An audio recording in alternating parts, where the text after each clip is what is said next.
नौजवान की मुलव्विस होने से, किसी भी नौजवान के।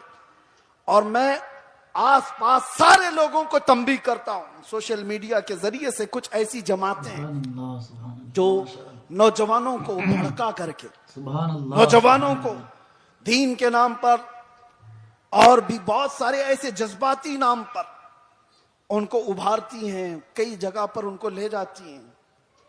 ये सारी जमातें पड़ोस मुल्क से अपना काम कर रही हैं और हिंदुस्तान में क्या पूरी दुनिया में अपने नसें फैलाई हुई हैं।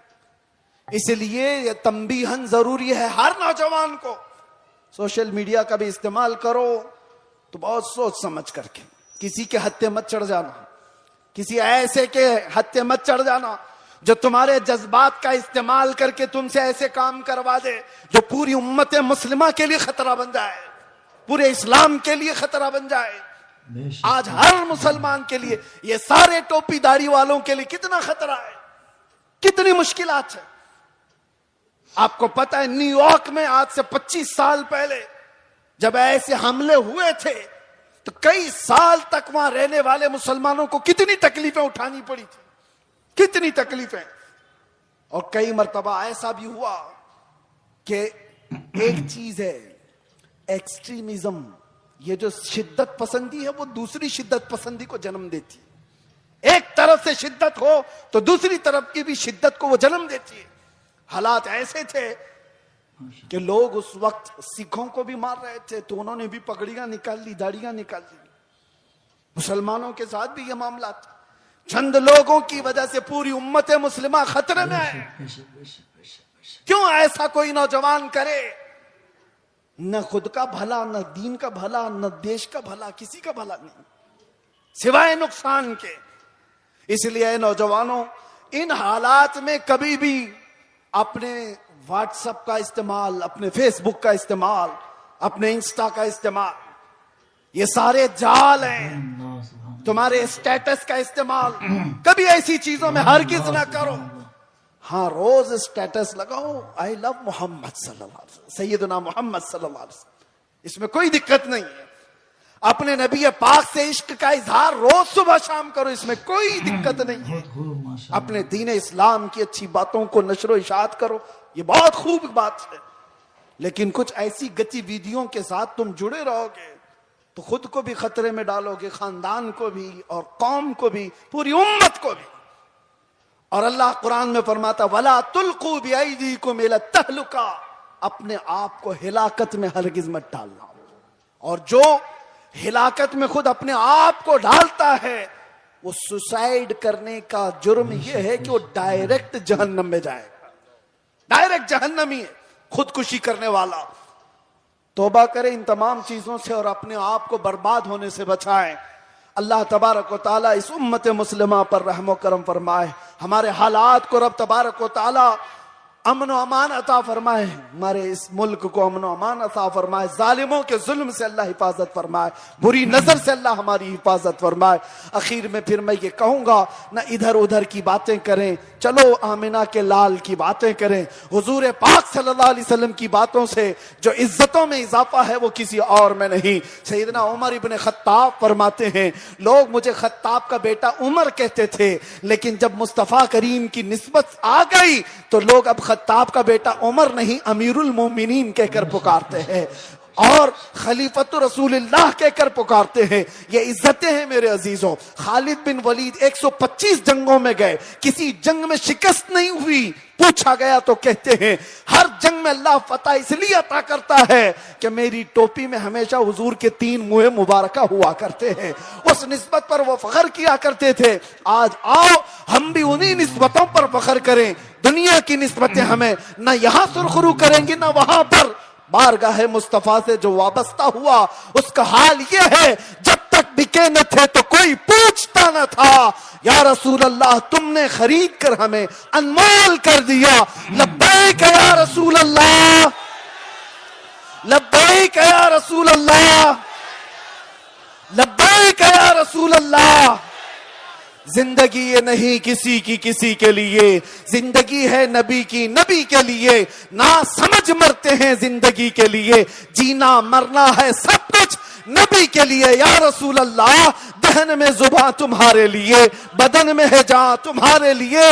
हम आए यहां और उठे भी वहां। लब्बाइक या रसूल अल्लाह। हज़रत सलमा बिन अकवा कहते हैं, या रसूल अल्लाह, 2 बार मैंने बैत कर लिया। हुजूर ने फरमाया, बार बार अपना हाथ मेरे हाथ में दे तो सकते हो। सलमा बिन अकवा कहते हैं, मैंने 3री बार अपना यह हाथ दिया हुजूर पाक के दरबार में, उनके दस्ते पाक में। नबी पाक सल्लल्लाहु ताला अलैहि वसल्लम ने दुआ फरमाई। उसके बाद सलमा बिन अकवा कहते हैं, 3 बार इस हाथ को मैंने मुस्तफा के हाथ में दिया। उसके बाद कसम खुदा की, किसी बड़े ऊंचे पहाड़ से भी मुझे कभी डर नहीं लगता। कोई सामने आए कभी खौफ नहीं होता। ये निस्बत मुस्तफा है जो इंसान को मुमताज करती है। आज मेरे अजीजों, तुम्हारा नाम बारगाह मुस्तफा से जुड़ा हुआ है, इसलिए शर्म करो और हया पैदा करो। कभी तुम शराब के अड्डों पर नजर ना आओ, कभी तुम्हारे हाथों में ताश के पत्ते नजर ना आए, कभी तुम्हारी आंखों में बेहयाई ना नाचे, किसी अजनबी औरत पर तुम्हारी बेहया आंखें ना जाएं, इसलिए कि तुम्हारा नाम मेरे मुस्तफा के नाम से जुड़ा हुआ है। इन निस्बतों का जब तक एहतराम करते रहोगे, पावर और ताकत वैसी बाकी रहेगी। एनर्जी को दुनियावी खुराफात में जाया ना करो। अल्लाह ने आज भी तुम्हारा रौब बाकी रखा है, आज भी है। हमने खुद महसूस किया है, हमने देखा है। आपको खुद को अंदाजा नहीं, लेकिन दुनिया को अंदाजा है। अल्लाह तबारक व तआला मोहब्बत मुस्तफा के सदके ये इज्जत और ये हैबत, ये ताकत, ये रौब अता करता है। लेकिन अगर तुम ये सोचोगे कि इज्जत हम किसी और जरिए से ढूंढेंगे, हमने देखा है लखनऊ में आज से 2-3 साल पहले एक कुत्ता आया था जो अपना नाम भी बदल लिया था, याद होगा। बहुत टीवी पर बिठा दिया जाता था, धर्म भी बदल लिया, नाम भी बदल लिया। हाँ, और सोचने लगा कि इस्लाम ऐसा है वैसा है, बहुत कुछ फैलाया। 6 महीने के बाद रो रो करके लोगों से गिड़गिड़ाने भी लगा कि मुझे बचा लो, मेरी जान पे खतरा है। मैं नाम या जिक्र नहीं करता इसलिए कि स्टेज नापाक ना हो। लेकिन एक बात याद रखो, हुजूर पाक सल्लल्लाहु ताला अलैहि वसल्लम के इस दीन पाक से गद्दारी करके जो दूसरी जगह इज्जत ढूंढता है, कुरान क्या कहता है? वमन यब्तगी गैरल इस्लामी दीनन फलन युक़बल मिन्ह। अल्लाह ताला ने कुरान में फरमाया, और यही बात मैं आपसे कहता हूं। आला हजरत क्या कहते हैं, सुनो। आला हजरत फरमाते हैं, बारगाह मुस्तफा सल्लल्लाहु ताला अलैहि वसल्लम से जो गद्दारी किया, जो उनके दर से यार फिरते हैं, दर बदर यूं ही खार फिरते हैं, दर बदर यूं ही खार फिरते हैं। इज्जत ढूंढो आमिना के लाल के पास, इज्जत ढूंढो गुंबद खजरा के मकीन के पास। हमने दुनिया में देखा है जो नबी पाक की गुलामी को अपनाए हैं, 70 साल के भी होते हैं तो उनकी खूबसूरती में फर्क नहीं आता। 80 साल के भी हो जाएं तो उनको बूढ़ा कोई नहीं कहता। आज भी मौजूद है हमारे मशाइख, लेकिन इज्जतों में कोई कमी नहीं। और जिन्होंने पूरी हिंदुस्तान में फितना और फसाद मचा करके सियासत किया था, 90 साल के ऊपर भी हो गए, अभी मरने को तैयार नहीं। ऐसे बहुत सारे लीडर बैठे हुए हैं जिनको कोई पूछता भी नहीं, अखबार के किसी कोने में उनका नाम भी नहीं। बहुत सारे ऐसे 40-40 साल लोगों की नौकरियां करते रहे। मैं जॉब की बात नहीं कर रहा हूं, सियासत में इसकी उसकी चाटते रह गए तलवे और कुछ नहीं हासिल कर पाए। लेकिन मेरे मुस्तफा की गुलामी जिसने अपने गले में डाल दिया था, फिर देखो आप हुजूर ताजुश शरिया के आखिरी अदवार को हमने देखा है, जाहिरी जिंदगी के आखिरी दौर को भी देखा है। मेरे अजीजों, 75 साल की उम्र हो गई थी। 1 लाख नौजवानों को, खूबसूरतों को एक तरफ बिठाओ और एक तरफ बरेली के उस शहजादे को बिठाओ, और देखो दुनिया किसकी तरफ देखती है। क्यों? ये चेहरे पर गाजा और ये चेहरे पर कशिश, ये पाउडर और लाली की नहीं, ये मुस्तफा करीम की गुलामी की है। मुस्तफा करीम सल्लल्लाहु ताला अलैहि वसल्लम के मोहब्बत का जो जमाल है वो कभी कम नहीं होता। बचपन में हम सुनते आते थे, मोहम्मद के गुलामों में बुढ़ापा आ नहीं सकता। इसीलिए इज्जत इधर उधर क्यों ढूंढते हो, क्यों जाते हो? उन नौजवानों पर मुझे बड़ा तरस आता है जो कहते हैं दुनिया पता नहीं क्या कहेगी। 5 ग्राम की टोपी उनको भारी लगती है, 5 किलो की फटी जीन्स पहन करके फैशन समझता है। दाढ़ी उसको बहुत भारी लगने लगती है, चुभती है, गड़ती है, रोज उसको निकाल करके गटर नाली में फेंक देता है। और दाढ़ी भी बेचारी इतनी जिद्दी है, रोज आकर के उसको बताती है तू मर्द है। वो निकाल करके कहता है नहीं हूं मैं। वो भाग रहा है। कैसी हैरत की बात, तुम जिद पे अड़े हो कि नहीं हूं मैं, और वो भी जिद पे अड़ी है, रोज आके बताती है कि तू मर्द है। बेचारा आखिरी दम तक मानने को तैयार नहीं। और हैरत की बात है, जब इनसे पूछा जाए दुनिया का सबसे हसीन चेहरा कौन सा था, तो सब एक जुबान होकर कहते हैं आमिना के लाल का चेहरा सबसे हसीन था। फिर मैं पूछता हूं, उस आमिना के लाल के चेहरे पर जब दाढ़ी थी तो तुझे ऐब क्यों लगती है, तुझे बुरी क्यों लगती है? दुनिया का सबसे ज्यादा हसीन चेहरा मेरे मुस्तफा का था, और वो दाढ़ी वाला था। और एक बात उन औरतों से भी कहता हूं जो औरतें खुले बाल में समझती हैं कि ये फैशन है, आधे नंगेपन को समझती हैं फैशन है। यानी दुनिया ने इनको ये बताया है कि नंगे रहने को फैशन कहते हैं, आधे कपड़े पहनने को फैशन कहते हैं। अगर आधे कपड़े पहनना फैशन है तो तुमसे ज्यादा फैशनेबल तो भैंस है जो पूरी नंगी रहती है, वो कभी कोई कपड़ा नहीं पहनती। वो जानवर तो तुमसे ज्यादा फैशनेबल है, पूरे ओपन है। जानवरों की तरह दुनिया तुम्हें बनाना चाहती है और तुम समझ रहे हो फैशन है। फैशन वो नहीं। नौजवानों से कहता हूं, देखना हो तो खालिद बिन वलीद को देखो, औरतें देखना हो तो मेरे मुस्तफा की बेटी को देखो। सब औरतें कहती हैं अल्लाह हमें कनीज़ाने फातिमा में शामिल करे। दुआ तो करती हैं और फख्र भी करती हैं, कनीज़े फातिमा नाम भी रखती हैं। लेकिन सोचा कभी दुनिया की सबसे इज्जत वाली खातून जिसका मकाम कयामत के दिन भी क्या होगा पता है? फरिश्तों को आपको मैं बता रहा हूं, हदीस में मौजूद है, फरिश्ता महशर के मैदान में ऐलान करेगा, गद्दू अबसारकुम फइन्न फातिमा बिन्त मोहम्मद तमुर्रु इलल जन्ना। ऐ महशर वाले लोग, सब अपनी आंखें नीची कर लो, मोहम्मद अरबी की बेटी जन्नत की तरफ जा रही है। कयामत के दिन ऐलान हो रहा होगा। इज्जत का वो मकाम मैदान महशर में जिसकी इज्जत का ऐलान हो रहा होगा। लेकिन मैं खवातीन से कहता हूं, दुनिया की सबसे इज्जत वाली खातून के सर पर हमेशा दुपट्टा रहा, और तुम समझती हो इज्जत खुले बन में है, फैशन करने में। फैशन वो है ही नहीं, हम उसको फैशन नहीं समझते। वो जानवरों वाली जिंदगी है जो औरतों को नंगा करके हवस के पुजारियों के सामने लाकर खड़ा किया जाता है। औरत को इन लोगों ने तमाशा बनाया हुआ है, औरत को दुनिया ने आज आलयकार बनाया हुआ है, अपनी हवस का निशाना है। क्यों? क्या इज्जत वाले लोग अपनी बेटियों को इस तरह से रखना चाहते हैं? वो दूसरों की बेटियों को नंगा देखना चाहते हैं, अपनी बीवी को और अपनी बेटी को नहीं, दूसरों की बेटियों को नंगा देखना चाहती है दुनिया। इसलिए मेरे अजीजों, दुनिया के प्रोपेगंडे पर न जाओ, इज्जत तुम्हें मेरे मुस्तफा के कदमों में मिलेगी। और सहाबा कराम ने यह नुक्ता महसूस किया था, इसलिए कभी उन्होंने दुनिया क्या कर रही है, दुनिया कैसे चल रही है, उसकी तरफ देखा ही नहीं। वो पैबंद लगे कपड़ों में भी जाते थे तो बादशाह भी खड़े हो जाया करते थे, वो बगैर चप्पल के भी जाते थे तो पूरे इलाके फतह करके लौटते थे। उन्होंने कभी उन तमाम चीजों में इज्जतें नहीं ढूंढी।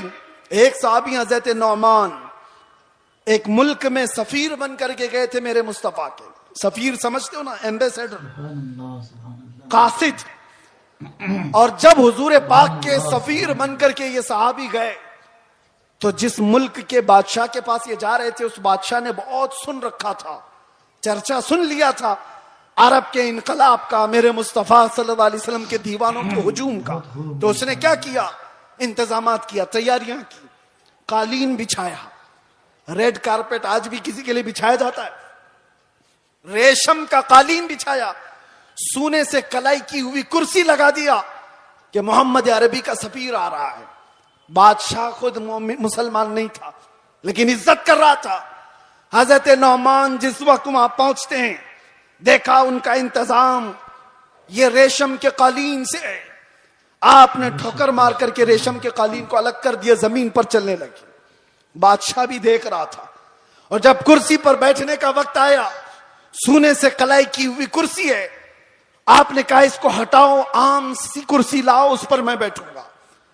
बादशाह ने देखा और कहा कि ये लोग इतना घमंड करते, इतना एटीट्यूड है इनको, हमारी चीजें इस्तेमाल नहीं करेंगे। हजरत नौमान ने बताया, ना घमंड ना तकब्बुर, यह हमारा गुरूर नहीं है। मैंने इसलिए ये दोनों चीजें इस्तेमाल नहीं की कि मेरे मुस्तफा की शरीयत में रेशम का इस्तेमाल मर्द के लिए हराम है और सोने का इस्तेमाल भी मर्द के लिए हराम है। मैं इसको इस्तेमाल नहीं करूंगा। लोग तो ये समझ लेंगे दुनिया का कानून है, इनकी इज्जतों का तरीका है, मिल मिल आपके लिए कर लेना चाहिए ना। वो सहाबी थे और उन्होंने ये दो चीजों को टुकराया। तो किसी ने कहा, वो तो तुम्हारे रसूल मदीने में बैठे, तुम तो सैकड़ों मील दूर यहां हो। उस सहाबी ने गरज कर कहा था, मुसलमान सिर्फ मदीने में मुसलमान नहीं होता, दुनिया के हर चप्पे में रहे अपने मुस्तफा का वफादार होता है। सुभान अल्लाह, सुभान अल्लाह। अपने नबी का वफादार होता है। उन सहाबा ने इज्जतें अपने नबी की निस्बत में ढूंढी थी। आज लोग ये समझते हैं कि दुनिया की चकाचौंध में रंग जाने में इज्जत मिल जाएगी, कुछ नहीं मिलने वाला है। जिंदगियां गुजर जाएंगी, लोगों की ठोकरों पर ही जीते रह जाओगे, लोग उछालते रह जाएंगे। हाँ, नबी पाक सल्लल्लाहु ताला अलैहि वसल्लम से वफादारी और उनकी मोहब्बत में जो इज्जत है, मैं कहता हूं चंद तकलीफें तो आ सकती हैं, लेकिन कल्ब का जो सुकून है वो दुनिया की झोलियों में कभी नहीं मिलेगा। अल्हम्दुलिल्लाह हमने ये चीज महसूस भी किया है। दुनिया जिस तरह भी तकलीफ देने की बात करती हो, लेकिन मुस्तफा करीम की याद हमें सुकून बख्श देती है। उनकी यादें हमें दिल की तमानीनत अता कर देती हैं। आ जाओ ऐ मेरे सुन्नी मुसलमानों, आला हजरत की उस बात पर हम जमा हो जाते हैं जिसमें उन्होंने कहा था, आज ले उनकी पनाह, आज मदद मांग उनसे, कल न मानेंगे कयामत में अगर मान गया, उन्हें जाना उन्हें माना, न रखा गैर से काम, लिल्लाहिल हम्द में दुनिया से मुसलमान गया। सारे टेंशन, सारे डिप्रेशन का एक ही इलाज है, किसको किसको राजी करोगे? एक को राजी करोगे, दूसरा नाराज। दुनिया यही है, इसीलिए आओ, सबको राजी कर भी ना पाओगे, जिंदगियां खत्म हो जाएंगी। इसीलिए आला हजरत कहते हैं, सारे टेंशन, सारे डिप्रेशन का एक ही इलाज है, उन्हें जाना उन्हें माना, ना रखा गैर से काम, लिल्लाहिल हम्द में दुनिया से मुसलमान गया। अपने आप को बारगाह मुस्तफा के हवाले करो। बमुस्तफा बरसा खैश के दी हम उस्त, गर्बऊ न रसीदी तमाम बूल हबीस। ये इकबाल कहता है, अपने आप को नबी के कदमों तक पहुंचा दे, इसी का नाम दीन है।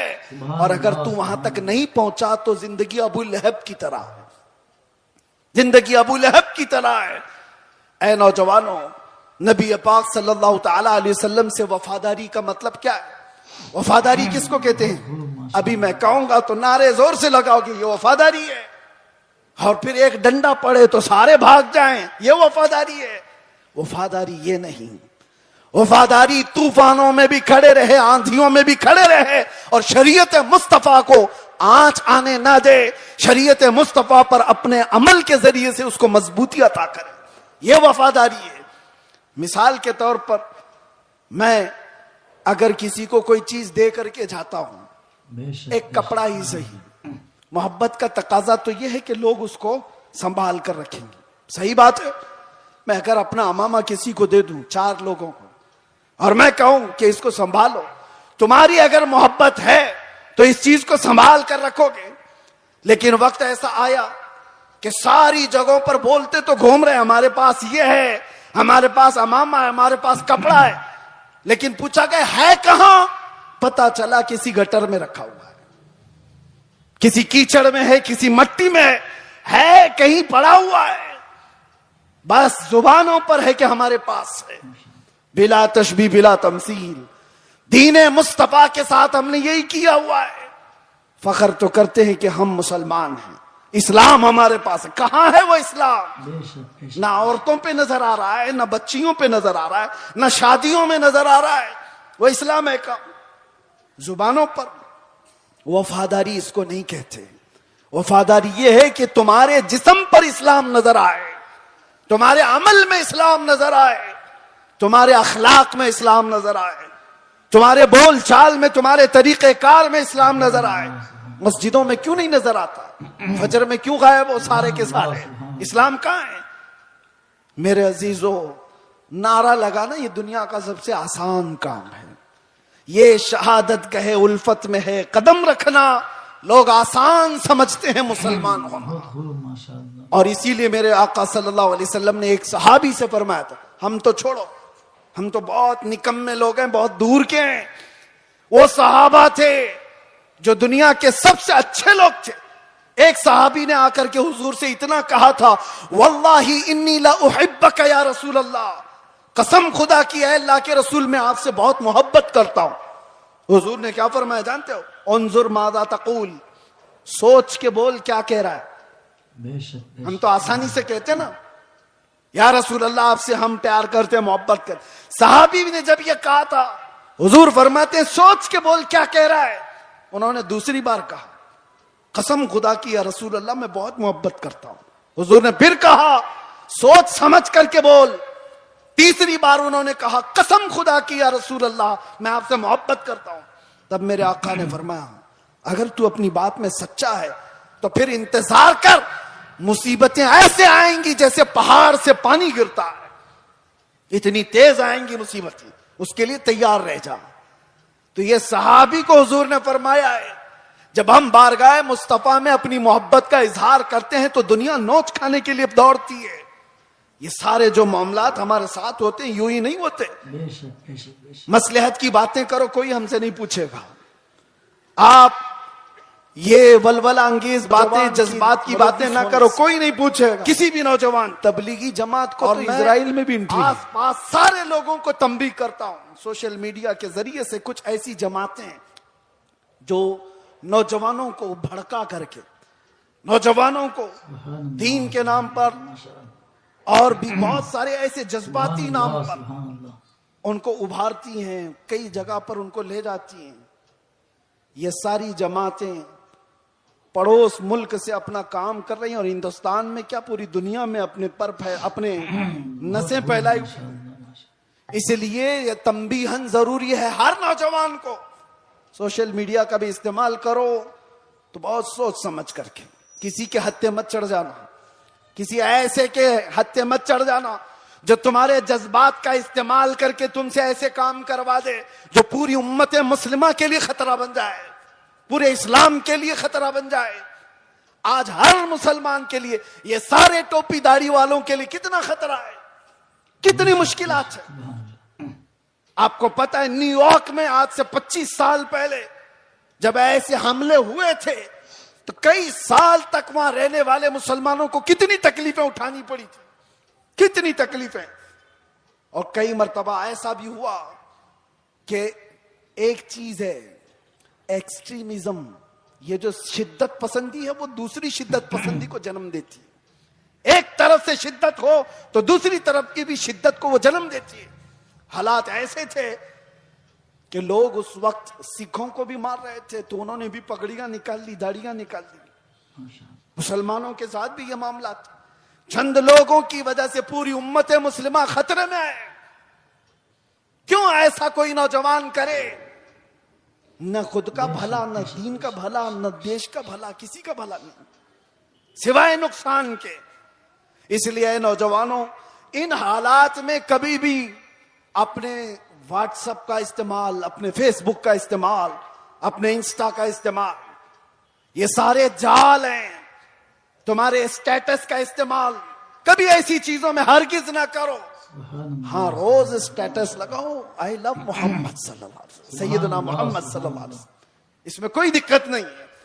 अपने नबी पाक से इश्क का इजहार रोज सुबह शाम करो, इसमें कोई दिक्कत नहीं है। अपने दीन इस्लाम की अच्छी बातों को नशरो इशात करो, ये बहुत खूब बात है। लेकिन कुछ ऐसी गतिविधियों के साथ तुम जुड़े रहोगे तो खुद को भी खतरे में डालोगे, खानदान को भी और कौम को भी, पूरी उम्मत को भी। और अल्लाह कुरान में फरमाता वला तुल्कू बिअयदीकुम इला तहलुका, अपने आप को हिलाकत में हरगिज मत डालना। और जो हिलाकत में खुद अपने आप को डालता है वो सुसाइड करने का जुर्म यह है कि वो डायरेक्ट जहन्नम में जाएगा, डायरेक्ट जहन्नमी है, खुदकुशी करने वाला। तौबा करें इन तमाम चीजों से और अपने आप को बर्बाद होने से बचाएं। अल्लाह तबारक व ताला इस उम्मत मुस्लिमा पर रहमो करम फरमाए, हमारे हालात को रब तबारक व ताला अमन व अमान अता फरमाए, हमारे इस मुल्क को अमन व अमान अता फरमाए, जालिमों के जुल्म से अल्लाह हिफाजत फरमाए, बुरी नजर से अल्लाह हमारी हिफाजत फरमाए। आखिर में फिर मैं ये कहूंगा, न इधर उधर की बातें करें, चलो आमिना के लाल की बातें करें। हुजूर पाक सल्लल्लाहु अलैहि वसल्लम की बातों से जो इज्जतों में इजाफा है वो किसी और में नहीं। सैयदना उमर इब्न खत्ताब फरमाते हैं, लोग मुझे खत्ताब का बेटा उमर कहते थे, लेकिन जब मुस्तफा करीम की निस्बत आ गई तो लोग अब खत्ताब का बेटा उमर नहीं अमीरुल मोमिनीन कहकर पुकारते हैं और खलीफतु रसूलुल्लाह कहकर पुकारते हैं। ये इज्जतें हैं मेरे अजीजों। खालिद बिन वलीद 125 जंगों में गए, किसी जंग में शिकस्त नहीं हुई। पूछा गया तो कहते हैं हर जंग में अल्लाह फतह इसलिए अता करता है कि मेरी टोपी में हमेशा हुजूर के 3 मुँह मुबारका हुआ करते हैं। उस निस्बत पर वो फख्र किया करते थे। आज आओ हम भी उन्हीं निस्बतों पर फख्र करें। दुनिया की निस्बतें हमें न यहाँ सुरखरू करेंगी न वहां पर। बारगाह मुस्तफा से जो वाबस्ता हुआ उसका हाल ये है, जब तक बिके न थे तो कोई पूछता न था। या रसूल अल्लाह तुमने खरीद कर हमें अनमोल कर दिया। लब्बैक या रसूल अल्लाह, लब्बैक या रसूल अल्लाह, लब्बैक या रसूल अल्लाह। जिंदगी ये नहीं किसी की किसी के लिए, जिंदगी है नबी की नबी के लिए। ना समझ मरते हैं जिंदगी के लिए, जीना मरना है सब कुछ नबी के लिए। या रसूल अल्लाह दहन में जुबान तुम्हारे लिए, बदन में है जान तुम्हारे लिए। हम आए यहाँ और उठे भी वहां। लब्बैक या रसूल अल्लाह। हज़रत सलमा बिन अकवा कहते हैं या रसूल अल्लाह 2 बार मैंने बैत कर लिया। हुजूर ने फरमाया बार बार अपना हाथ मेरे हाथ में दे तो सकते हो। सलमा बिन अकवा कहते हैं मैंने 3री बार अपना ये हाथ दिया हुजूर पाक के दरबार में, उनके दस्ते पाक में। नबी पाक सल्लल्लाहु ताला अलैहि वसल्लम ने दुआ फरमाई। उसके बाद सलमा बिन अकवा कहते हैं 3 बार इस हाथ को मैंने मुस्तफा के हाथ में दिया। उसके बाद कसम खुदा की किसी बड़े ऊंचे पहाड़ से भी मुझे कभी डर नहीं लगता, कोई सामने आए कभी खौफ नहीं होता। ये निस्बत मुस्तफा है जो इंसान को मुमताज करती है। आज मेरे अजीजों तुम्हारा नाम बारगाह मुस्तफा से जुड़ा हुआ है, इसलिए शर्म करो और हया पैदा करो।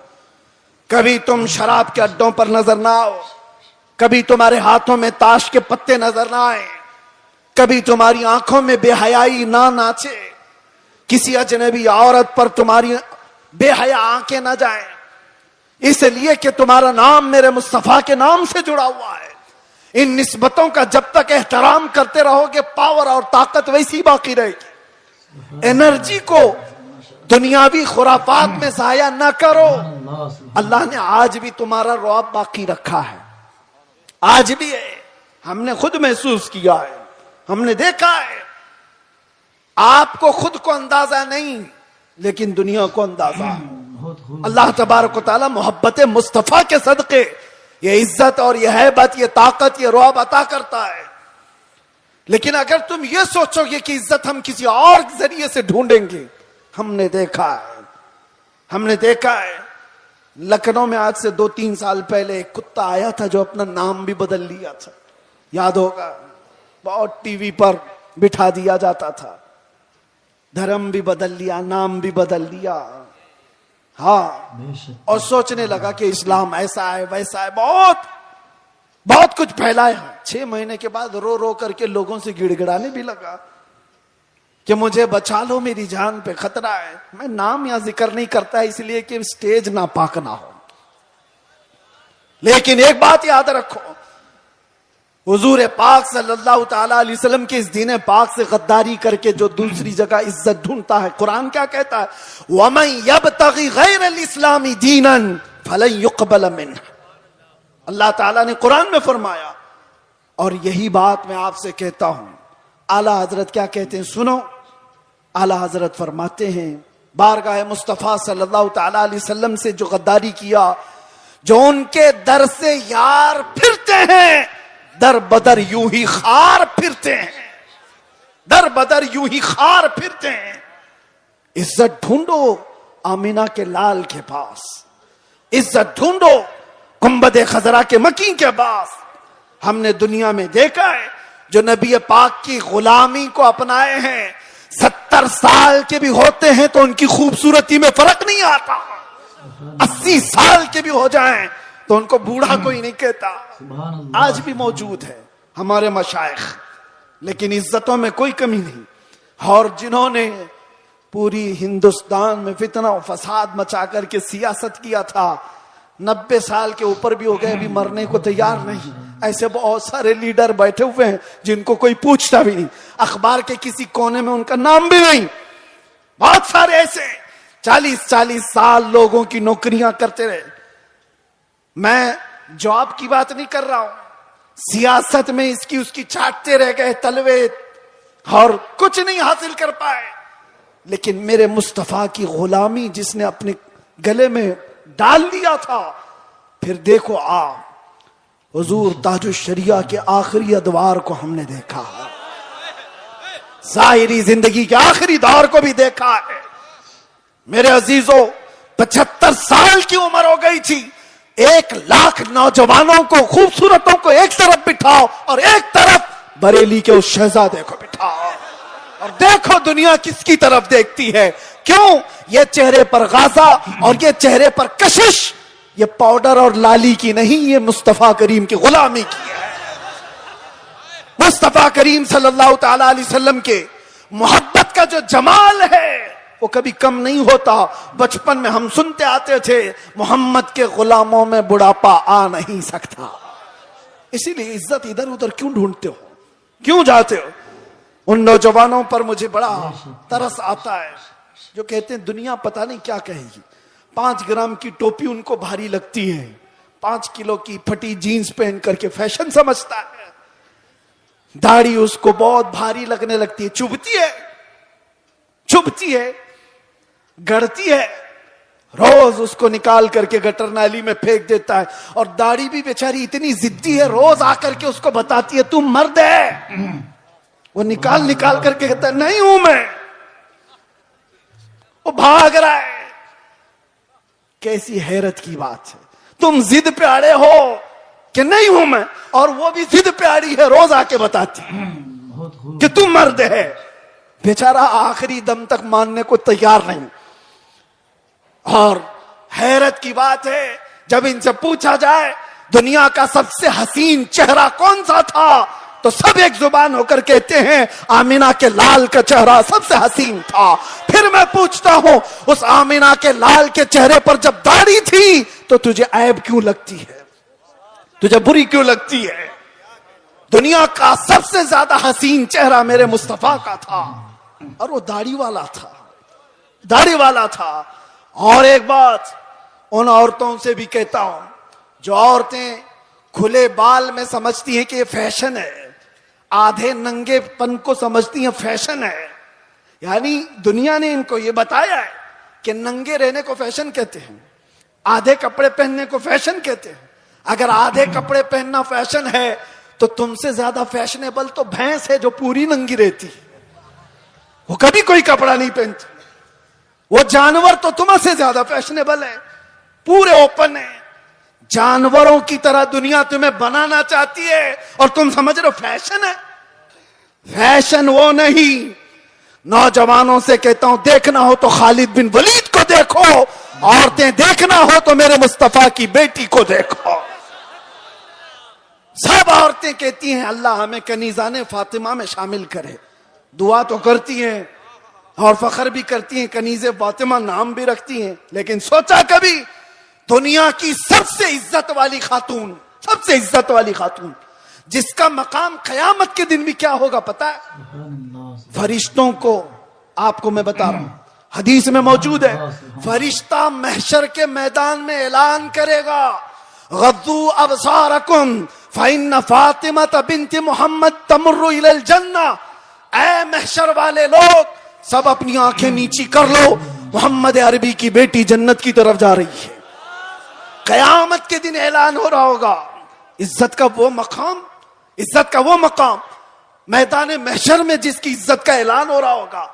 लेकिन मैं खवातीन से कहता हूं, दुनिया की सबसे इज्जत वाली खातून के सर पर हमेशा दुपट्टा रहा, और तुम समझती हो इज्जत खुले बन में है, फैशन करने में। फैशन वो है ही नहीं, हम उसको फैशन नहीं समझते, वो जानवरों वाली जिंदगी है जो औरतों को नंगा करके हवस के पुजारियों के सामने लाकर खड़ा किया जाता है।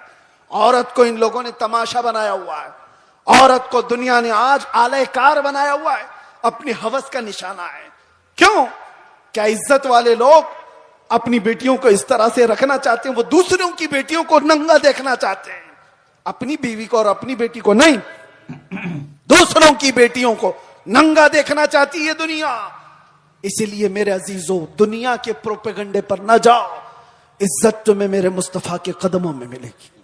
और सहाबा कराम ने यह नुक्ता महसूस किया था, इसलिए कभी उन्होंने दुनिया क्या कर रही है, दुनिया कैसे चल रही है, उसकी तरफ देखा ही नहीं।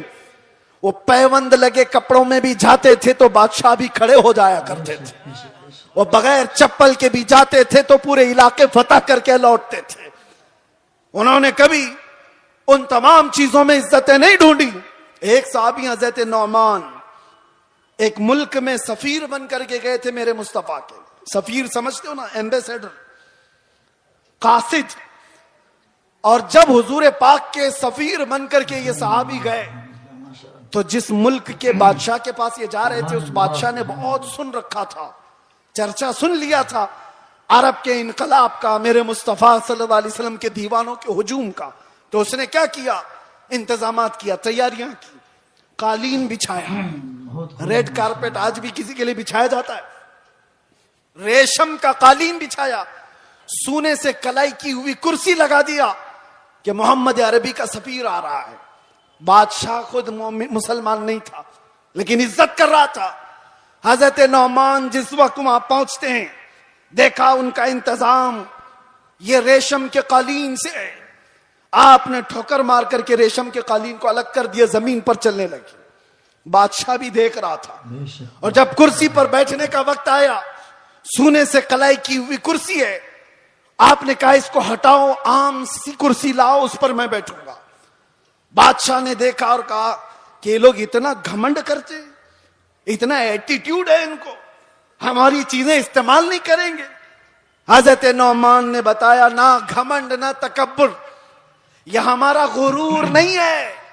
मैंने इसलिए ये दोनों चीजें इस्तेमाल नहीं की कि मेरे मुस्तफा की शरीयत में रेशम का इस्तेमाल मर्द के लिए हराम है और सोने का इस्तेमाल भी मर्द के लिए हराम है, मैं इसको इस्तेमाल नहीं करूं। लोग तो ये समझ लेंगे दुनिया का कानून है, इनकी इज्जतों का तरीका है, मिल मिल आपके लिए कर लेना चाहिए ना। वो सहाबी थे और उन्होंने ये दो चीजों को टुकराया। तो किसी ने कहा वो तो तुम्हारे रसूल मदीने में बैठे, तुम तो सैकड़ों मील दूर यहां हो। उस सहाबी ने गरज कर कहा था, मुसलमान सिर्फ मदीने में मुसलमान नहीं होता, दुनिया के हर चप्पे में रहे अपने मुस्तफा का वफादार होता है।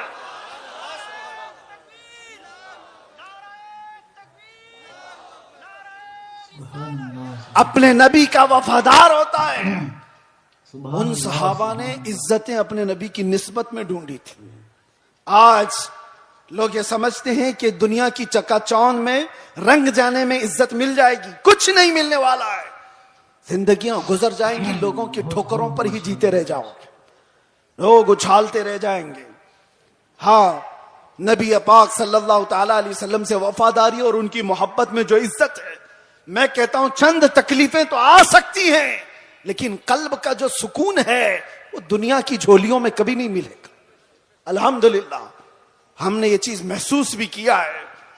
दुनिया जिस तरह भी तकलीफ देने की बात करती हो, लेकिन मुस्तफा करीम की याद हमें सुकून बख्श देती है। उनकी यादें हमें दिल की तमानीनत अता कर देती हैं। आ जाओ ऐ मेरे सुन्नी मुसलमानों, आला हजरत की उस बात पर हम जमा हो जाते हैं जिसमें उन्होंने कहा था, आज ले उनकी पनाह, आज मदद मांग उनसे, कल न मानेंगे कयामत में अगर मान गया, उन्हें जाना उन्हें माना, न रखा गैर से काम, लिल्लाहिल हम्द में दुनिया से मुसलमान गया। सारे टेंशन, सारे डिप्रेशन का एक ही इलाज है, किसको किसको राजी करोगे? एक को राजी करोगे, दूसरा नाराज। दुनिया यही है, इसीलिए आओ, सबको राजी कर भी ना पाओगे, जिंदगियां खत्म हो जाएंगी।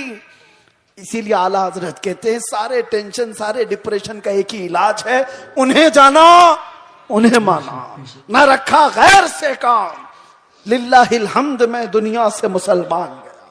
अपने आप को बारगाह मुस्तफा के हवाले करो। बमुस्तफा बरसा खैश के दी हम उस्त, गर्ब न रसीदी तमाम बूल हबीस्त। ये इकबाल कहता है, अपने आप को नबी के कदमों तक पहुंचा दे, इसी का नाम दीन है। और अगर तू वहां तक नहीं पहुंचा तो जिंदगी अबू लहब की तरह है, जिंदगी अबू लहब की तरह है। ऐ नौजवानों, नबी पाक सल्लल्लाहु ताला अलैहि वसल्लम से वफादारी का मतलब क्या है? वफादारी किसको कहते हैं? अभी मैं कहूंगा तो नारे जोर से लगाओगे, ये वफादारी है। और फिर एक डंडा पड़े तो सारे भाग जाएं, ये वफादारी है। वफादारी ये नहीं, वफादारी तूफानों में भी खड़े रहे, आंधियों में भी खड़े रहे और शरीयत मुस्तफा को आंच आने ना दे, शरीयत मुस्तफा पर अपने अमल के जरिए से उसको मजबूती अता करे, ये वफादारी है।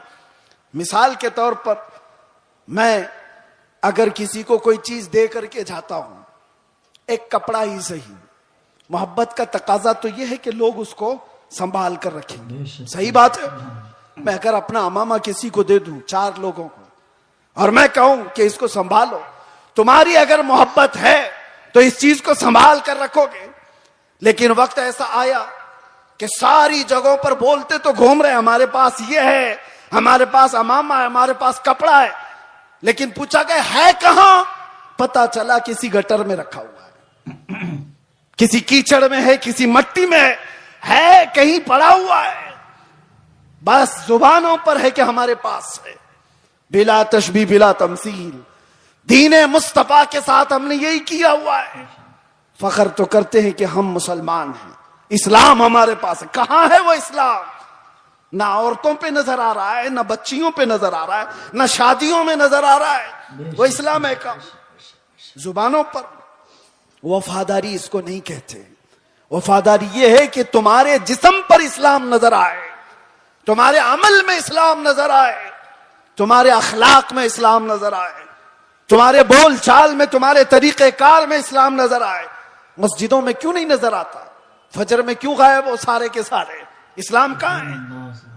मेरे अजीजों, नारा लगाना ये दुनिया का सबसे आसान काम है।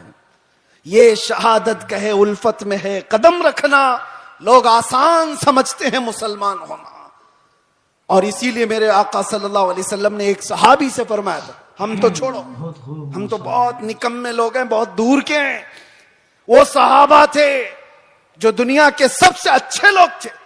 एक सहाबी ने आकर के हुजूर से इतना कहा था, वल्लाही इन्नी ला उहिब्बका या रसूल अल्लाह, कसम खुदा की है अल्लाह के रसूल, मैं आपसे बहुत मोहब्बत करता हूं। हुजूर ने क्या फरमाया जानते हो? उन्जुर मादा तकूल, सोच के बोल क्या कह रहा है। हम तो आसानी से कहते ना, या रसूल अल्लाह आपसे हम प्यार करते हैं, मोहब्बत करते। सहाबी ने जब ये कहा था, हुजूर फरमाते हैं सोच के बोल क्या कह रहा है। उन्होंने दूसरी बार कहा, कसम खुदा की या रसूल अल्लाह मैं बहुत मोहब्बत करता हूं। हुजूर ने फिर कहा, सोच समझ करके बोल। तीसरी बार उन्होंने कहा, कसम खुदा की या रसूल अल्लाह मैं आपसे मोहब्बत करता हूं।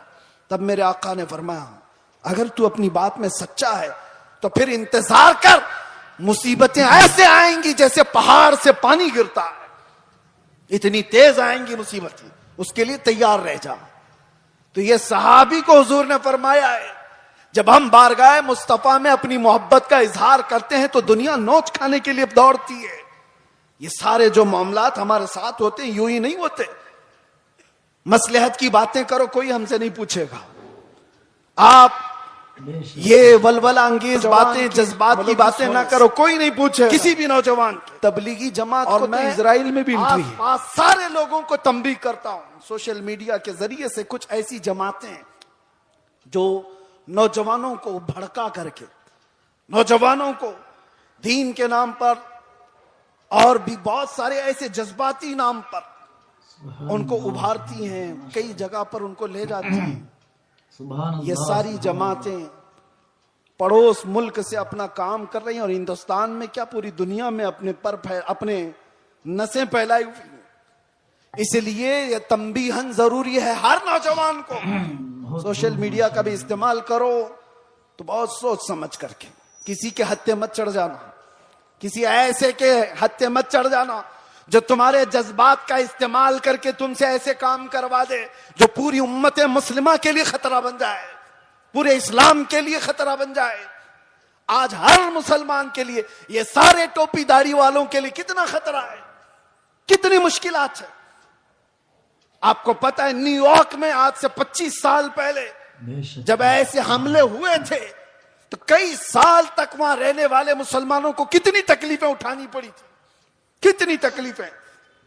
और कई मर्तबा ऐसा भी हुआ कि एक चीज है एक्सट्रीमिज्म, ये जो शिद्दत पसंदी है वो दूसरी शिद्दत पसंदी को जन्म देती है। एक तरफ से शिद्दत हो तो दूसरी तरफ की भी शिद्दत को वो जन्म देती है। हालात ऐसे थे कि लोग उस वक्त सिखों को भी मार रहे थे तो उन्होंने भी पगड़ियां निकाल ली, दाढ़ियां निकाल ली। मुसलमानों के साथ भी ये मामला था। चंद लोगों की वजह से पूरी उम्मत मुस्लिमा खतरे में है। क्यों ऐसा कोई नौजवान करे? न खुद का भला, न दीन का भला, न देश का भला, किसी का भला नहीं सिवाय नुकसान के। इसलिए नौजवानों, इन हालात में कभी भी अपने व्हाट्सएप का इस्तेमाल, अपने फेसबुक का इस्तेमाल, अपने इंस्टा का इस्तेमाल, ये सारे जाल हैं। तुम्हारे स्टेटस का इस्तेमाल कभी ऐसी चीजों में हरगिज ना करो। हाँ, रोज स्टेटस लगाओ, आई लव मोहम्मद सल्लल्लाहु अलैहि वसल्लम, सैयदना मोहम्मद सल्लल्लाहु अलैहि वसल्लम, इसमें कोई दिक्कत नहीं। अपने नबी पाक से इश्क का इजहार रोज सुबह शाम करो, इसमें कोई दिक्कत नहीं है। अपने दीन इस्लाम की अच्छी बातों को नशरो इशाअत करो, ये बहुत खूब बात है। लेकिन कुछ ऐसी गतिविधियों के साथ तुम जुड़े रहोगे तो खुद को भी खतरे में डालोगे, खानदान को भी और कौम को भी, पूरी उम्मत को भी। और अल्लाह कुरान में फरमाता वला तुल्कू बिअयदीकुम इला तहलुका, अपने आप को हिलाकत में हरगिज मत डालना। और जो हिलाकत में खुद अपने आप को डालता है वो सुसाइड करने का जुर्म ये है कि वो डायरेक्ट जहन्नम में जाएगा, डायरेक्ट जहन्नमी है खुदकुशी करने वाला। तौबा करें इन तमाम चीजों से और अपने आप को बर्बाद होने से बचाएं। अल्लाह तबारक व तआला इस उम्मत मुस्लिमा पर रहम करम फरमाए, हमारे हालात को रब तबारक व तआला अमन अमान अता फरमाए, हमारे इस मुल्क को अमन अमान अता फरमाए, जालिमों के जुल्म से अल्लाह हिफाजत फरमाए, बुरी नजर से अल्लाह हमारी हिफाजत फरमाए। आखिर में फिर मैं ये कहूंगा, न इधर उधर की बातें करें, चलो आमिना के लाल की बातें करें। हुजूर पाक सल्लल्लाहु अलैहि वसल्लम की बातों से जो इज्जतों में इजाफा है वो किसी और में नहीं। सैयदना उमर इब्न खत्ताब फरमाते हैं, लोग मुझे खत्ताब का बेटा उमर कहते थे, लेकिन जब मुस्तफा करीम की निस्बत आ गई तो लोग अब खत्ताब का बेटा उमर नहीं अमीरुल मोमिनीन कहकर पुकारते हैं और खलीफतुर रसूलुल्लाह कहकर पुकारते हैं। ये इज्जतें हैं मेरे अजीजों। खालिद बिन वलीद 125 जंगों में गए, किसी जंग में शिकस्त नहीं हुई। पूछा गया तो कहते हैं हर जंग में अल्लाह फतह इसलिए अता करता है कि मेरी टोपी में हमेशा हुजूर के 3 मुँह मुबारका हुआ करते हैं। उस निस्बत पर वो फख्र किया करते थे। आज आओ हम भी उन्हीं निस्बतों पर फख्र करें। दुनिया की निस्बतें हमें न यहां सुरखरू करेंगी न वहां पर। बारगाह मुस्तफा से जो वाबस्ता हुआ उसका हाल यह है, जब तक तक बिके न थे तो कोई पूछता न था। या रसूल अल्लाह तुमने खरीद कर हमें अनमोल कर दिया। लब्बैक या रसूल अल्लाह, लब्बैक या रसूल अल्लाह, लब्बैक या रसूल अल्लाह। जिंदगी ये नहीं किसी की किसी के लिए, जिंदगी है नबी की नबी के लिए। ना समझ मरते हैं जिंदगी के लिए, जीना मरना है सब कुछ नबी के लिए। या रसूल अल्लाह दहन में जुबान तुम्हारे लिए, बदन में है जान तुम्हारे लिए। हम आए यहां और उठे भी वहां। लब्बैक या रसूल अल्लाह। हज़रत सलमा बिन अकवा कहते हैं या रसूल अल्लाह 2 बार मैंने बैत कर लिया। हुजूर ने फरमाया बार बार अपना हाथ मेरे हाथ में दे तो सकते हो। सलमा बिन अकवा कहते हैं मैंने 3री बार अपना यह हाथ दिया हुजूर पाक के दरबार में, उनके दस्ते पाक में। नबी पाक सल्लल्लाहु ताला अलैहि वसल्लम ने दुआ फरमाई। उसके बाद सलमा बिन अकवा कहते हैं 3 बार इस हाथ को मैंने मुस्तफा के हाथ में दिया। उसके बाद कसम खुदा की किसी बड़े ऊंचे पहाड़ से भी मुझे कभी डर नहीं लगता, कोई सामने आए कभी खौफ नहीं होता। ये निस्बत मुस्तफा है जो इंसान को मुमताज करती है। आज मेरे अजीजों तुम्हारा नाम बारगाह मुस्तफा से जुड़ा हुआ है, इसलिए शर्म करो और हया पैदा करो। कभी तुम शराब के अड्डों पर नजर ना आओ, कभी तुम्हारे हाथों में ताश के पत्ते नजर ना आए, कभी तुम्हारी आंखों में बेहयाई ना नाचे, किसी अजनबी औरत पर तुम्हारी बेहया आंखें ना जाएं, इसलिए कि तुम्हारा नाम मेरे मुस्तफा के नाम से जुड़ा हुआ है। इन निस्बतों का जब तक एहतराम करते रहोगे पावर और ताकत वैसी बाकी रहेगी। एनर्जी को दुनियावी खुराफात में जाया ना करो। अल्लाह ने आज भी तुम्हारा रौब बाकी रखा है, आज भी है। हमने खुद महसूस किया है, हमने देखा है। आपको खुद को अंदाजा नहीं लेकिन दुनिया को अंदाजा है। अल्लाह तबारक व तआला मोहब्बत मुस्तफा के सदके ये इज्जत और ये हैबत, ये ताकत, ये रौब अता करता है। लेकिन अगर तुम ये सोचोगे कि इज्जत हम किसी और जरिए से ढूंढेंगे, हमने देखा है लखनऊ में आज से 2-3 साल पहले एक कुत्ता आया था जो अपना नाम भी बदल लिया था, याद होगा। बहुत टीवी पर बिठा दिया जाता था, धर्म भी बदल लिया, नाम भी बदल लिया। हाँ, और सोचने लगा कि इस्लाम ऐसा है वैसा है, बहुत कुछ फैलाया। 6 महीने के बाद रो रो करके लोगों से गिड़गिड़ाने भी लगा कि मुझे बचा लो, मेरी जान पे खतरा है। मैं नाम या जिक्र नहीं करता इसलिए कि स्टेज ना पाक ना हो। लेकिन एक बात याद रखो, हुजूर पाक सल्लल्लाहु ताला अलैहि वसल्लम के इस दीन पाक से गद्दारी करके जो दूसरी जगह इज्जत ढूंढता है, कुरान क्या कहता है? वमन यब्तगी गैरल इस्लामी दीनन फलन युक़बल मिन्ह। अल्लाह ताला ने कुरान में फरमाया, और यही बात मैं आपसे कहता हूं। आला हजरत क्या कहते हैं सुनो। आला हजरत फरमाते हैं बारगाह मुस्तफा सल्लल्लाहु ताला अलैहि वसल्लम से जो गद्दारी किया, जो उनके दर से यार फिरते हैं, दर बदर यूं ही खार फिरते हैं, दर बदर यूं ही खार फिरते हैं। इज्जत ढूंढो आमिना के लाल के पास, इज्जत ढूंढो गुंबद खजरा के मकीन के पास। हमने दुनिया में देखा है जो नबी पाक की गुलामी को अपनाए हैं, 70 साल के भी होते हैं तो उनकी खूबसूरती में फर्क नहीं आता। 80 साल के भी हो जाएं तो उनको बूढ़ा कोई नहीं कहता। आज भी मौजूद है हमारे मशाइख, लेकिन इज्जतों में कोई कमी नहीं। और जिन्होंने पूरी हिंदुस्तान में फितना और फसाद मचा करके सियासत किया था, 90 साल के ऊपर भी हो गए, अभी मरने को तैयार नहीं। ऐसे बहुत सारे लीडर बैठे हुए हैं जिनको कोई पूछता भी नहीं, अखबार के किसी कोने में उनका नाम भी नहीं। बहुत सारे ऐसे 40-40 साल लोगों की नौकरियां करते रहे। मैं जॉब की बात नहीं कर रहा हूं, सियासत में इसकी उसकी चाटते रह गए तलवे और कुछ नहीं हासिल कर पाए। लेकिन मेरे मुस्तफा की गुलामी जिसने अपने गले में डाल दिया था, फिर देखो हुजूर ताजुश शरिया के आखिरी अदवार को हमने देखा है। जाहिरी जिंदगी के आखिरी दौर को भी देखा है। मेरे अजीजों, 75 साल की उम्र हो गई थी। 1 लाख नौजवानों को, खूबसूरतों को एक तरफ बिठाओ और एक तरफ बरेली के उस शहजादे को बिठाओ और देखो दुनिया किसकी तरफ देखती है। क्यों? ये चेहरे पर गाजा और ये चेहरे पर कशिश, ये पाउडर और लाली की नहीं, ये मुस्तफा करीम की गुलामी की है। मुस्तफा करीम सल्लल्लाहु तआला अलैहि वसल्लम के मोहब्बत का जो जमाल है वो कभी कम नहीं होता। बचपन में हम सुनते आते थे, मोहम्मद के गुलामों में बुढ़ापा आ नहीं सकता। इसीलिए इज्जत इधर उधर क्यों ढूंढते हो, क्यों जाते हो? उन नौजवानों पर मुझे बड़ा तरस आता है जो कहते हैं दुनिया पता नहीं क्या कहेगी। 5 ग्राम की टोपी उनको भारी लगती है, 5 किलो की फटी जीन्स पहन करके फैशन समझता है।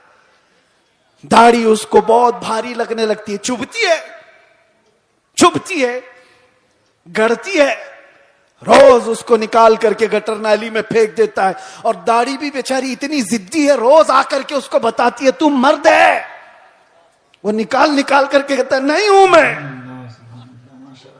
वो भाग रहा है। सुभान अल्लाह। कैसी हैरत की बात है। तुम जिद पे अड़े हो कि नहीं हूं मैं, और वो भी जिद पे अड़ी है, रोज आके बताती है कि तुम मर्द है। बेचारा आखिरी दम तक मानने को तैयार नहीं। और हैरत की बात है, जब इनसे पूछा जाए दुनिया का सबसे हसीन चेहरा कौन सा था, तो सब एक जुबान होकर कहते हैं आमिना के लाल का चेहरा सबसे हसीन था। फिर मैं पूछता हूं, उस आमिना के लाल के चेहरे पर जब दाढ़ी थी तो तुझे ऐब क्यों लगती है, तुझे बुरी क्यों लगती है? दुनिया का सबसे ज्यादा हसीन चेहरा मेरे मुस्तफा का था, और वो दाढ़ी वाला था। और एक बात उन औरतों से भी कहता हूं जो औरतें खुले बाल में समझती हैं कि ये फैशन है, आधे नंगेपन को समझती हैं फैशन है। यानी दुनिया ने इनको ये बताया है कि नंगे रहने को फैशन कहते हैं, आधे कपड़े पहनने को फैशन कहते हैं। अगर आधे कपड़े पहनना फैशन है तो तुमसे ज्यादा फैशनेबल तो भैंस है जो पूरी नंगी रहती है, वो कभी कोई कपड़ा नहीं पहनती।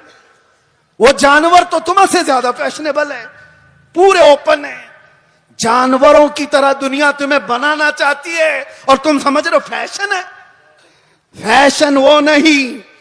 नौजवानों से कहता हूं, देखना हो तो खालिद बिन वलीद को देखो, औरतें देखना हो तो मेरे मुस्तफा की बेटी को देखो।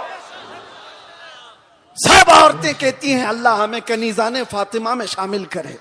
दुआ तो करती हैं और फख्र भी करती हैं, कनीजे फातिमा नाम भी रखती हैं। लेकिन सोचा कभी दुनिया की सबसे इज्जत वाली खातून जिसका मकाम कयामत के दिन भी क्या होगा पता है?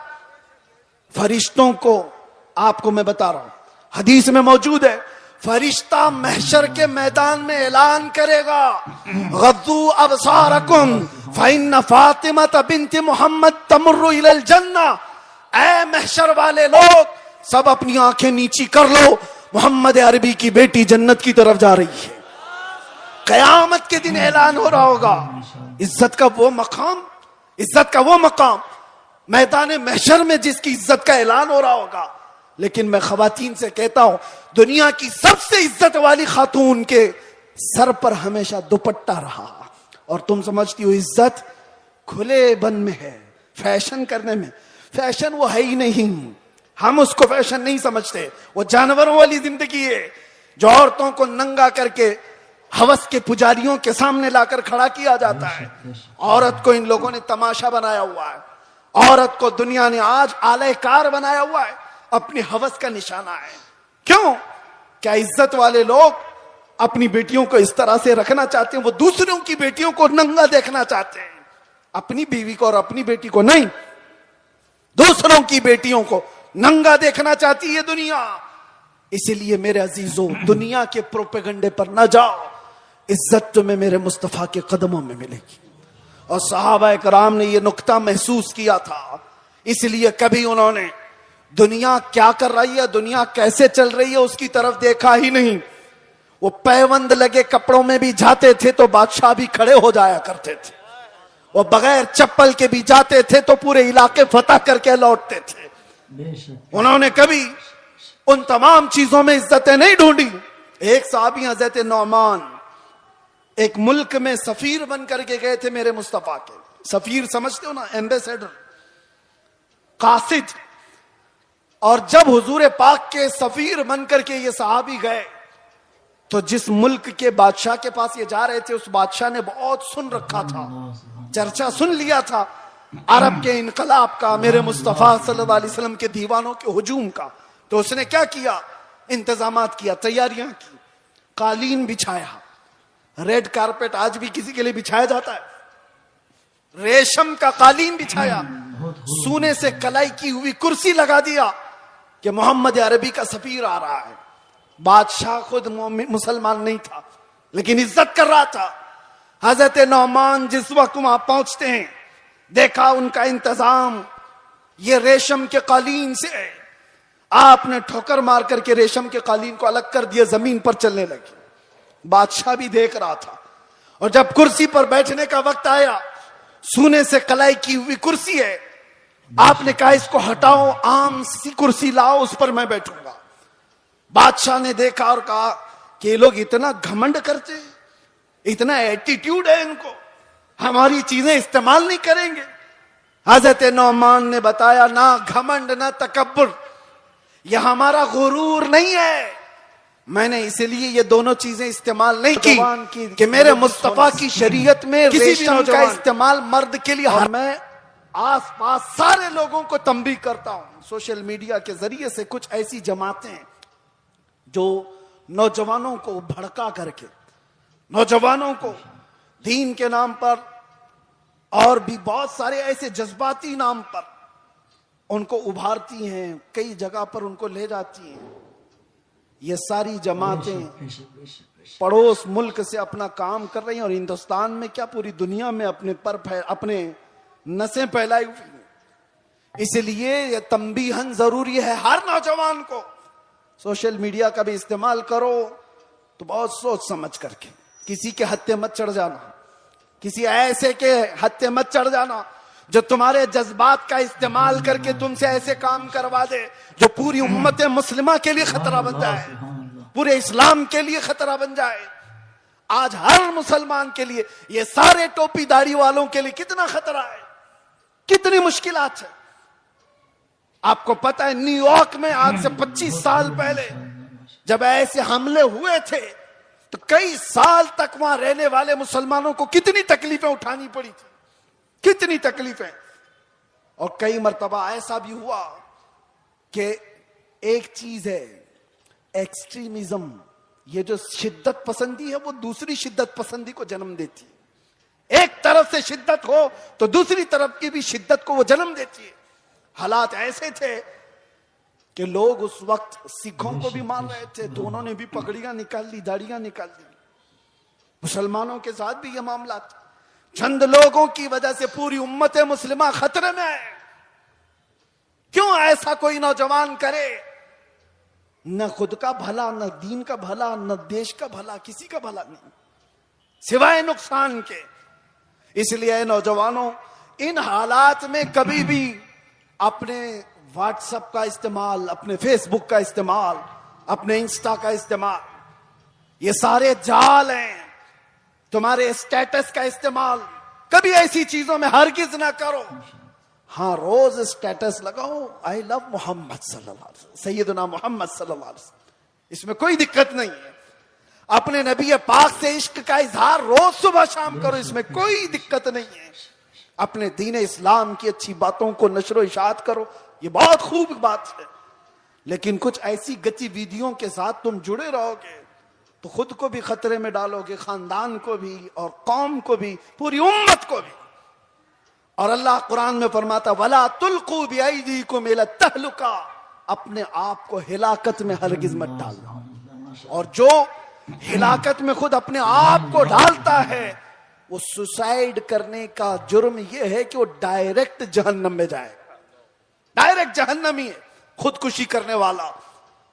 तौबा करें इन तमाम चीजों से और अपने आप को बर्बाद होने से बचाएं। अल्लाह तबारक व तआला इस उम्मत मुस्लिमा पर रहम व करम फरमाए। हमारे हालात को रब तबारक व तआला अमन अमान अता फरमाए, हमारे इस मुल्क को अमन अमान अता फरमाए, जालिमों के जुल्म से अल्लाह हिफाजत फरमाए, बुरी नजर से अल्लाह हमारी हिफाजत फरमाए। आखिर में फिर मैं ये कहूंगा, ना इधर उधर की बातें करें, चलो आमिना के लाल की बातें करें। हुजूर पाक सल्लल्लाहु अलैहि वसल्लम की बातों से जो इज्जतों में इजाफा है वो किसी और में नहीं। सैयदना उमर इब्न खत्ताब फरमाते हैं, लोग मुझे खत्ताब का बेटा उमर कहते थे, लेकिन जब मुस्तफा करीम की निस्बत आ गई तो लोग अब खत्ताब का बेटा उमर नहीं, अमीरुल मोमिनीन कहकर पुकारते हैं और खलीफतुर रसूलुल्लाह कहकर पुकारते हैं। ये इज्जतें हैं मेरे अजीजों। खालिद बिन वलीद 125 जंगों में गए, किसी जंग में शिकस्त नहीं हुई। पूछा गया तो कहते हैं, हर जंग में अल्लाह फतह इसलिए अता करता है कि मेरी टोपी में हमेशा हुजूर के 3 मुँह मुबारका हुआ करते हैं। उस निस्बत पर वो फख्र किया करते थे। आज आओ हम भी उन्हीं निस्बतों पर फख्र करें। दुनिया की निस्बतें हमें न यहां सुरखरू करेंगी न वहां पर। बारगाह मुस्तफा से जो वाबस्ता हुआ उसका हाल यह है, जब तक बिके न थे तो कोई पूछता न था। या रसूल अल्लाह तुमने खरीद कर हमें अनमोल कर दिया। लब्बैक या रसूल अल्लाह, लब्बैक या रसूल अल्लाह, लब्बैक या रसूल अल्लाह। जिंदगी ये नहीं किसी की किसी के लिए, जिंदगी है नबी की नबी के लिए। ना समझ मरते हैं जिंदगी के लिए, जीना मरना है सब कुछ नबी के लिए। या रसूल अल्लाह दहन में जुबान तुम्हारे लिए, बदन में है जान तुम्हारे लिए। हम आए यहाँ और उठे भी वहां। लब्बैक या रसूल अल्लाह। हज़रत सलमा बिन अकवा कहते हैं, या रसूल अल्लाह 2 बार मैंने बैत कर लिया। हुजूर ने फरमाया, बार बार अपना हाथ मेरे हाथ में दे तो सकते हो। सलमा बिन अकवा कहते हैं, मैंने 3री बार अपना यह हाथ दिया हुजूर पाक के दरबार में, उनके दस्ते पाक में। नबी पाक सल्लल्लाहु ताला अलैहि वसल्लम ने दुआ फरमाई। उसके बाद सलमा बिन अकवा कहते हैं, 3 बार इस हाथ को मैंने मुस्तफा के हाथ में दिया। उसके बाद कसम खुदा की किसी बड़े ऊंचे पहाड़ से भी मुझे कभी डर नहीं लगता। कोई सामने आए कभी खौफ नहीं होता। ये निस्बत मुस्तफा है जो इंसान को मुमताज करती है। आज मेरे अजीजों, तुम्हारा नाम बारगाह मुस्तफा से जुड़ा हुआ है, इसलिए शर्म करो और हया पैदा करो। कभी तुम शराब के अड्डों पर नजर ना आओ, कभी तुम्हारे हाथों में ताश के पत्ते नजर ना आए, कभी तुम्हारी आंखों में बेहयाई ना नाचे, किसी अजनबी औरत पर तुम्हारी बेहया आंखें ना जाएं, इसलिए कि तुम्हारा नाम मेरे मुस्तफा के नाम से जुड़ा हुआ है। इन निस्बतों का जब तक एहतराम करते रहोगे, पावर और ताकत वैसी बाकी रहेगी। एनर्जी को दुनियावी खुराफात में जाया ना करो।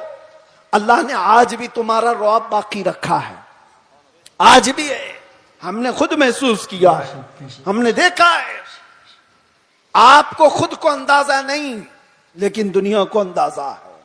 अल्लाह तबारक व तआला मोहब्बत मुस्तफा के सदके ये इज्जत और ये हैबत, ये ताकत, ये रौब अता करता है। लेकिन अगर तुम ये सोचोगे कि इज्जत हम किसी और जरिए से ढूंढेंगे, हमने देखा है लखनऊ में आज से 2-3 साल पहले एक कुत्ता आया था जो अपना नाम भी बदल लिया था, याद होगा।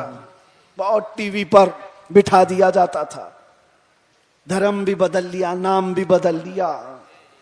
हाँ, और सोचने लगा कि इस्लाम ऐसा है वैसा है, बहुत कुछ फैलाया। 6 महीने के बाद रो रो करके लोगों से गिड़गिड़ाने भी लगा कि मुझे बचा लो, मेरी जान पे खतरा है। मैं नाम या जिक्र नहीं करता इसलिए कि स्टेज ना पाक ना हो।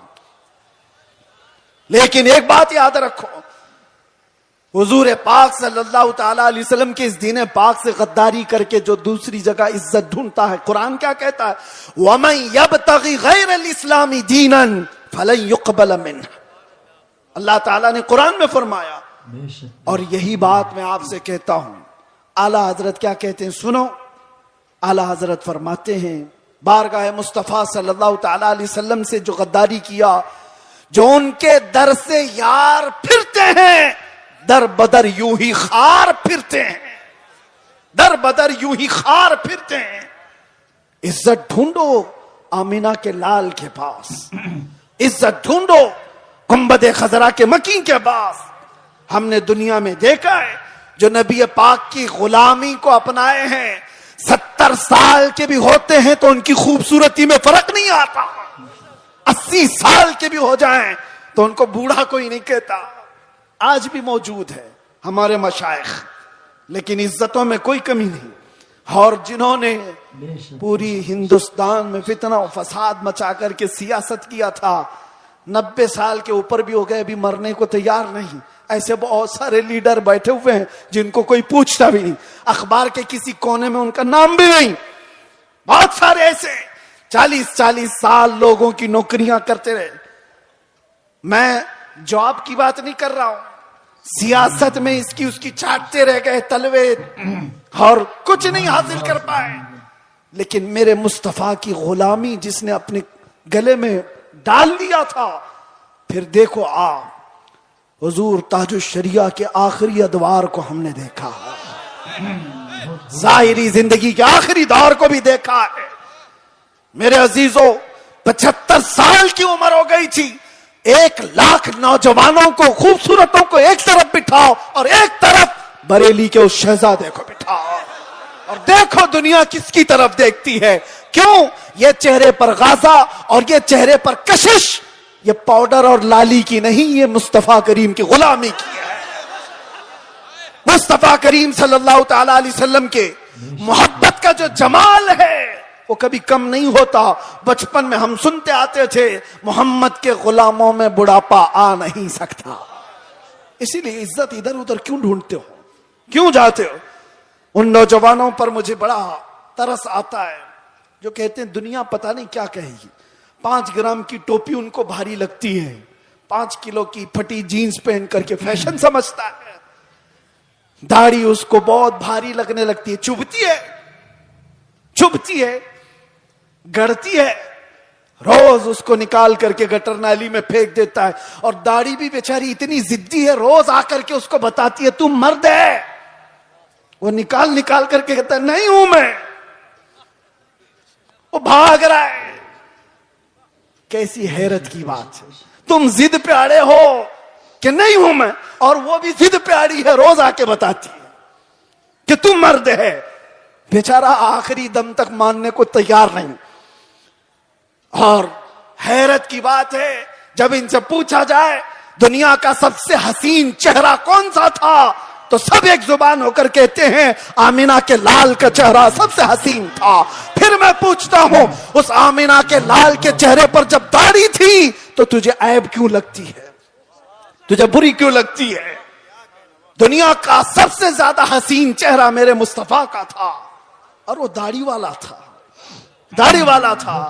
और एक बात उन औरतों से भी कहता हूं जो औरतें खुले बाल में समझती हैं कि ये फैशन है, आधे नंगेपन को समझती हैं फैशन है। यानी दुनिया ने इनको ये बताया है कि नंगे रहने को फैशन कहते हैं, आधे कपड़े पहनने को फैशन कहते हैं। अगर आधे कपड़े पहनना फैशन है तो तुमसे ज्यादा फैशनेबल तो भैंस है जो पूरी नंगी रहती है, वो कभी कोई कपड़ा नहीं पहनती। वो जानवर तो तुमसे ज्यादा फैशनेबल है, पूरे ओपन है। जानवरों की तरह दुनिया तुम्हें बनाना चाहती है और तुम समझ रहे हो फैशन है। फैशन वो नहीं। नौजवानों से कहता हूं, देखना हो तो खालिद बिन वलीद को देखो, औरतें देखना हो तो मेरे मुस्तफा की बेटी को देखो। सब औरतें कहती हैं अल्लाह हमें कनीज़ाने फातिमा में शामिल करे, दुआ तो करती हैं और फख्र भी करती हैं, कनीज़े फातिमा नाम भी रखती हैं। लेकिन सोचा कभी दुनिया की सबसे इज्जत वाली खातून जिसका मकाम कयामत के दिन भी क्या होगा पता है? फरिश्तों को आपको मैं बता रहा हूं, हदीस में मौजूद है, फरिश्ता महशर के मैदान में ऐलान करेगा, गद्दू अबसारकुम फइन्न फातिमा बिन्त मोहम्मद तमुर्रु इलल जन्ना। ऐ महशर वाले लोग, सब अपनी आंखें नीची कर लो, मोहम्मद अरबी की बेटी जन्नत की तरफ जा रही है। कयामत के दिन ऐलान हो रहा होगा। इज्जत का वो मकाम मैदान महशर में जिसकी इज्जत का ऐलान हो रहा होगा। लेकिन मैं खवातीन से कहता हूं, दुनिया की सबसे इज्जत वाली खातून के सर पर हमेशा दुपट्टा रहा। और तुम समझती हो इज्जत खुले बन में है, फैशन करने में। फैशन वो है ही नहीं, हम उसको फैशन नहीं समझते। वो जानवरों वाली जिंदगी है जो औरतों को नंगा करके हवस के पुजारियों के सामने लाकर खड़ा किया जाता है। औरत को इन लोगों ने तमाशा बनाया हुआ है। औरत को दुनिया ने आज आलयकार बनाया हुआ है, अपनी हवस का निशाना है। क्यों?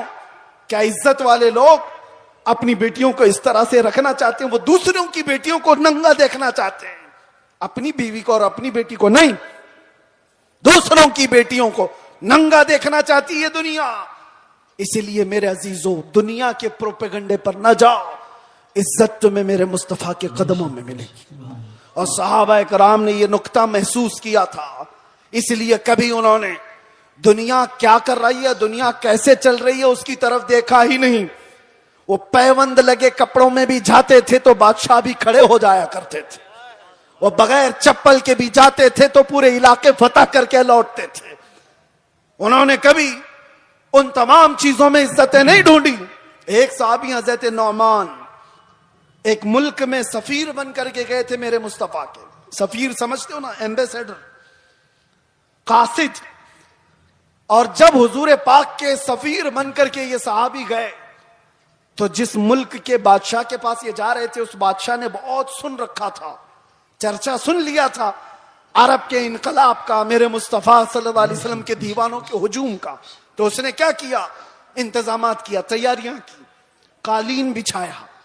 रेड कारपेट आज भी किसी के लिए बिछाया जाता है, रेशम का कालीन बिछाया, सोने से कलाई की हुई कुर्सी लगा दिया कि मोहम्मद अरबी का सफीर आ रहा है। बादशाह खुद मुसलमान नहीं था लेकिन इज्जत कर रहा था। हजरत नौमान जिस वक्त वहां पहुंचते हैं, देखा उनका इंतजाम ये रेशम के कालीन से है। आपने ठोकर मार करके रेशम के कालीन को अलग कर दिया, जमीन पर चलने लगे। बादशाह भी देख रहा था। और जब कुर्सी पर बैठने का वक्त आया, सोने से कलाई की हुई कुर्सी है, आपने कहा इसको हटाओ, आम सी कुर्सी लाओ, उस पर मैं बैठूंगा। बादशाह ने देखा और कहा कि ये लोग इतना घमंड करते, इतना एटीट्यूड है इनको, हमारी चीजें इस्तेमाल नहीं करेंगे। हजरत नौमान ने बताया, ना घमंड ना तकब्बुर, यह हमारा गुरूर नहीं है। मैंने इसलिए ये दोनों चीजें इस्तेमाल नहीं की कि मेरे मुस्तफा की शरीयत में रेशम का इस्तेमाल मर्द के लिए हराम है और सोने का इस्तेमाल भी मर्द के लिए हराम है। मैं इसको इस्तेमाल नहीं करूं। लोग तो ये समझ लेंगे दुनिया का कानून है, इनकी इज्जतों का तरीका है, मेल मिलाप के लिए कर लेना चाहिए ना। वो सहाबी थे और उन्होंने ये दो चीजों को टुकराया। तो किसी ने कहा, वो तो तुम्हारे रसूल मदीने में बैठे, तुम तो सैकड़ों मील दूर यहां हो। उस सहाबी ने गरज कर कहा था, मुसलमान सिर्फ मदीने में मुसलमान नहीं होता, दुनिया के हर चप्पे में रहे अपने मुस्तफा का वफादार होता है।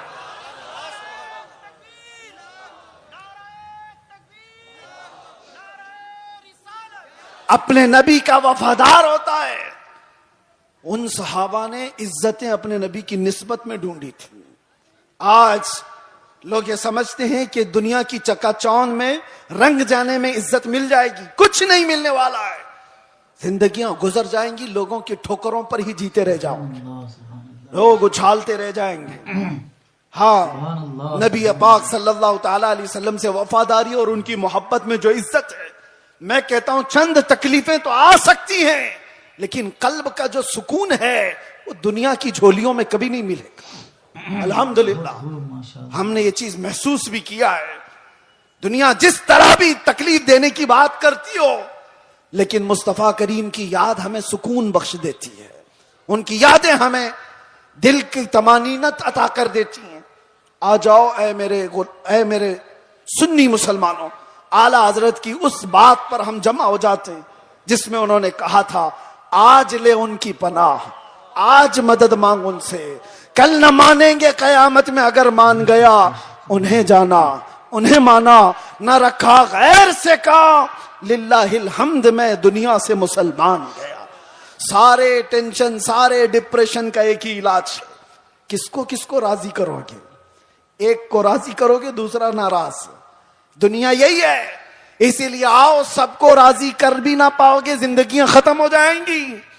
इसीलिए आला हजरत कहते हैं सारे टेंशन, सारे डिप्रेशन का एक ही इलाज है, उन्हें जाना, उन्हें माना, ना रखा गैर से काम। लिल्लाहिल हम्द, मैं दुनिया से मुसलमान गया। अपने आप को बारगाह मुस्तफा के हवाले करो। ब मुस्तफा बरसा खैश के दी हम उस्त, गर्ब न रसीदी तमाम बुल हबीस्त। ये इकबाल कहता है अपने आप को नबी के कदमों तक पहुंचा दे, इसी का नाम दीन है। और अगर तू वहां तक नहीं पहुंचा तो जिंदगी अबू लहब की तरह है, जिंदगी अबू लहब की तरह है। ऐ नौजवानों, नबी पाक सल्लल्लाहु ताला अलैहि वसल्लम से वफादारी का मतलब क्या है? वफादारी किसको कहते हैं? अभी मैं कहूंगा तो नारे जोर से लगाओगे, ये वफादारी है। और फिर एक डंडा पड़े तो सारे भाग जाएं, ये वफादारी है। वफादारी ये नहीं, वफादारी तूफानों में भी खड़े रहे, आंधियों में भी खड़े रहे और शरीयत मुस्तफा को आंच आने ना दे, शरीयत मुस्तफा पर अपने अमल के जरिए से उसको मजबूती अता करे, ये वफादारी है।